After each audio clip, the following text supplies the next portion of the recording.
Olá, sou o Dr. Rafael Amaral de Castro, médico oncologista de Brasília, DF. Seja bem-vindo. Neste vídeo, vamos entender o que são os tumores neuroendócrinos, por que eles podem se comportar de maneiras diferentes, quais exames ajudam a investigá-los e como o tratamento muda quando a doença está localizada, próxima de outras estruturas ou espalhada para outros órgãos. A proposta é trazer informação clara para que você possa conversar melhor com a sua equipe. Esta aula não substitui a consulta nem transforma um número de pesquisa em uma previsão individual. Tumores neuroendócrinos são tumores que nascem de células capazes de receber sinais do sistema nervoso e produzir substâncias parecidas com hormônios. Essas células existem em várias partes do corpo, por isso, o tumor pode começar no intestino, no pâncreas, nos pulmões e em outros órgãos. Alguns crescem lentamente e outros crescem rapidamente. O nome é parecido, mas a doença de cada pessoa precisa ser estudada de forma individual.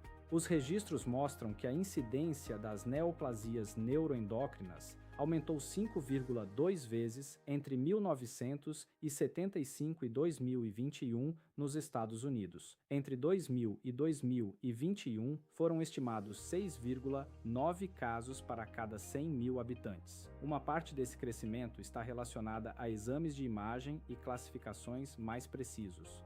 Isso não significa que o risco individual tenha aumentado 5,2 vezes, e o Brasil ainda não possui um registro nacional unificado específico para esses tumores. Muitas células neuroendócrinas têm receptores na superfície, na membrana. Podemos imaginar esses receptores como alvos ou fechaduras. Um exame pode mostrar se o tumor tem esse alvo, e alguns tratamentos conseguem usar essa informação para chegar mais perto da célula tumoral. Esse é um dos motivos pelos quais o laudo e a imagem de receptor são tão importantes para escolher o tratamento.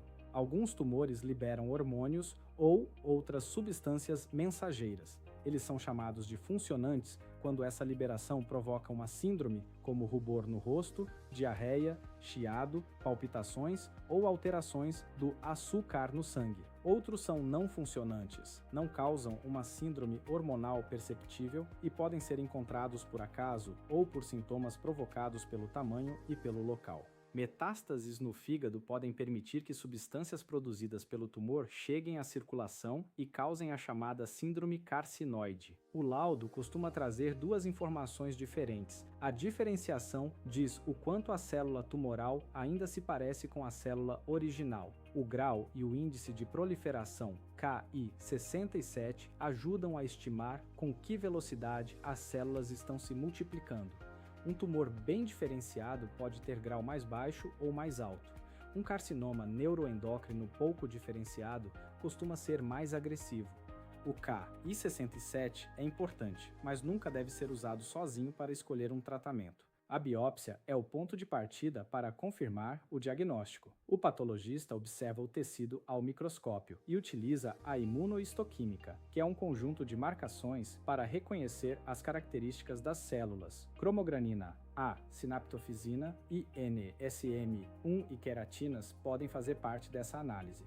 O laudo deve informar a origem, a diferenciação, o grau, o Ki-67 e outras características importantes. Quando o caso é difícil, testes adicionais podem ser necessários porque doenças com nomes parecidos podem exigir tratamentos diferentes. Os marcadores não são uma prova única. A cromogranina A pode acompanhar a doença em algumas situações, mas pode aumentar por causa de remédios para o estômago, gastrite ou problemas renais. O 5-HIAA ajuda quando o tumor produz serotonina e existe suspeita de síndrome carcinoide. As metanefrinas investigam feocromocitoma e paraganglioma. Quando existe suspeita de insulinoma, o médico pode solicitar glicose, insulina, proinsulina e peptídeo C em condições específicas. A pergunta correta é: o que este resultado acrescenta ao meu diagnóstico ou ao meu tratamento?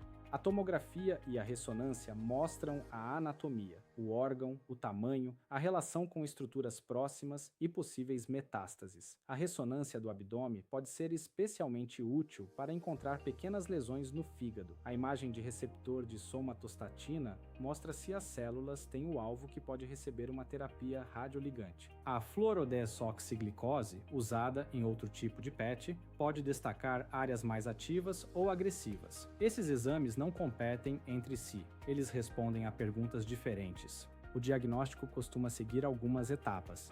Primeiro, existe uma suspeita por sintomas ou por um achado de exame. Depois, uma imagem anatômica ajuda a localizar o problema. A biópsia ou a cirurgia confirma o tecido.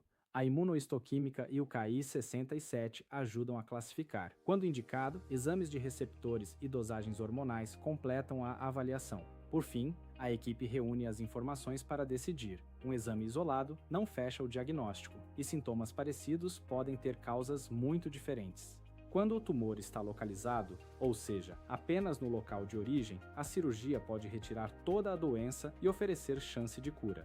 A operação depende do órgão, do tamanho, da profundidade, dos linfonodos, do grau e da saúde da pessoa. Em alguns tumores pequenos, é possível retirar apenas a lesão. Em outros, é necessário remover uma parte maior do órgão. Depois, algumas pessoas precisam apenas de acompanhamento, enquanto outras precisam de tratamento adicional.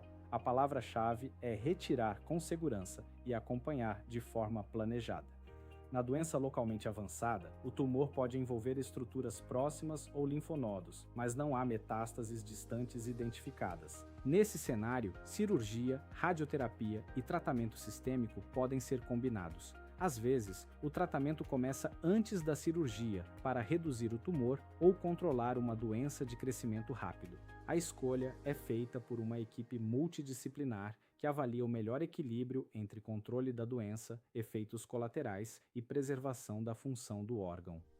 Metástase significa que células do tumor chegaram a outro órgão, como fígado, pulmão ou osso.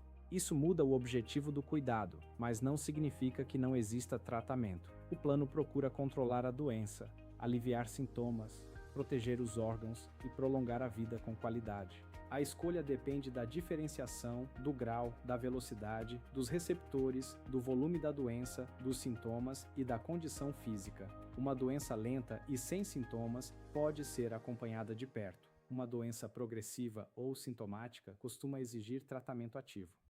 No cuidado dos tumores neuroendócrinos, podem ser usados tratamentos que controlam hormônios, quimioterapia, terapias de alvo, cirurgia, ablação de algumas áreas e radioterapia.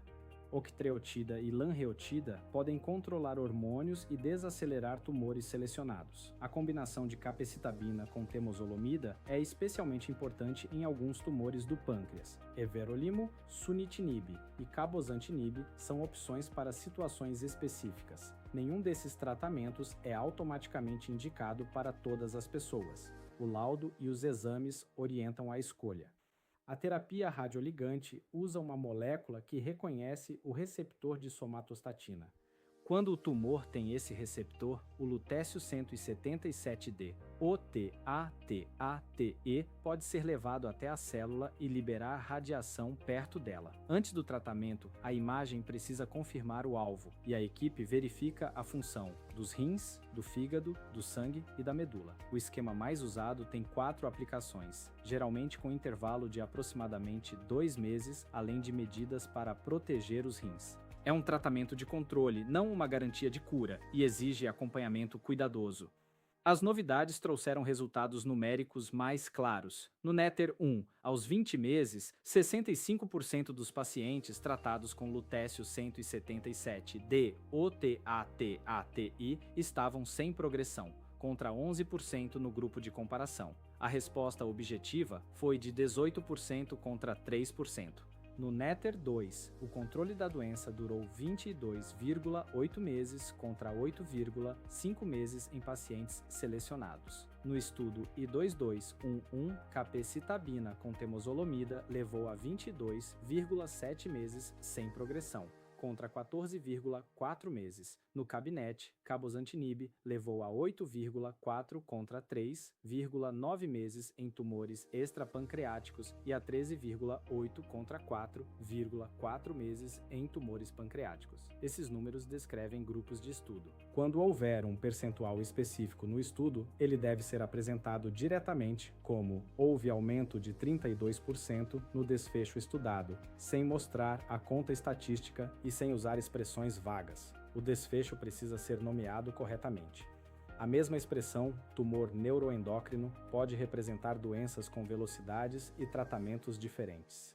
Leve o laudo completo, as imagens e a lista de medicamentos para a consulta. Pergunte qual é o grau, qual é o Ki-67, se existe receptor de somatostatina, qual é o objetivo do tratamento e como os efeitos colaterais serão acompanhados. Procure atendimento rápido se houver falta de ar, desmaio, dor intensa, sangramento, vômitos persistentes ou diarreia intensa. Informação clara ajuda você a participar das decisões, mas a indicação final deve ser feita pela equipe que conhece o seu caso. Aproveito para convidar a todos a visitarem o portal www.rafaelcastroonco.com.br e lá visitarem o site da oncopraxis.com.br para profissionais de saúde e neoaccess.med.br para pacientes e familiares. Fique por dentro das novidades em oncologia.